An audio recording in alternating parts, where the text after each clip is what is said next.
Hi, I'm Mary, a librarian and book reviewer with a focus on stories written for kids, tweens, and teens. Today I get to share with you this book called Sea in My Cells by Laura Alari and Andrea Blinick. Just like most of life on Earth, water is everywhere. And in human cells, especially, water exists. So, water goes through the cycle of going into a body, through a body, and out of the body on the other side. And then it finds itself in the world, whether in a lake or an ocean or the rain or in bedrock or in plants or anywhere else. And the water that exists on the earth has been the same all through time. So the water that might be going through your body right now might have also gone through a dinosaur's body a long time ago. So as you are going through the day, it's important to keep replenishing the water in your body to make sure that the sea remains in your cells so that you can keep living your best life. This story is written in a way that is accessible to toddlers and early preschoolers because there's not a huge amount of text, and it's written in a way that is enjoyable to be read aloud. So, not a huge amount of text, and the text that is in here does a good job of explaining some of the water cycle and how things are interrelated with water.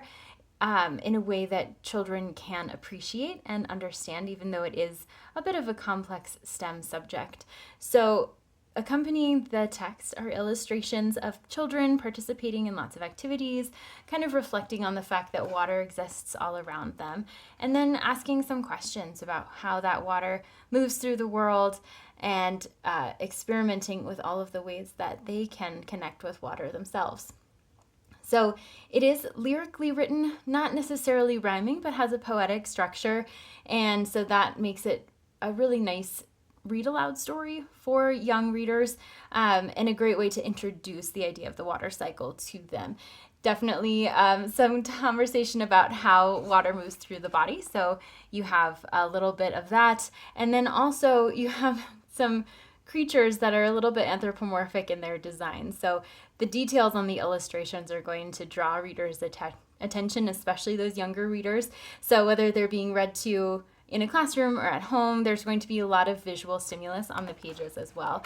The level of detail will make this a better read for a lap sit or something a little bit more intimate as opposed to a classroom setting, but the text itself can be read aloud in a really nice way. So the characters in the story kind of reflect several different backgrounds, even though the primary character has glasses and red hair. And you'll see that there's a lot of whimsical nature to the illustrations, especially ones like these, where you have the ocean inside of a cup that someone might be drinking out of. So blending the larger with the smaller and really reflecting the title in those illustrations as well.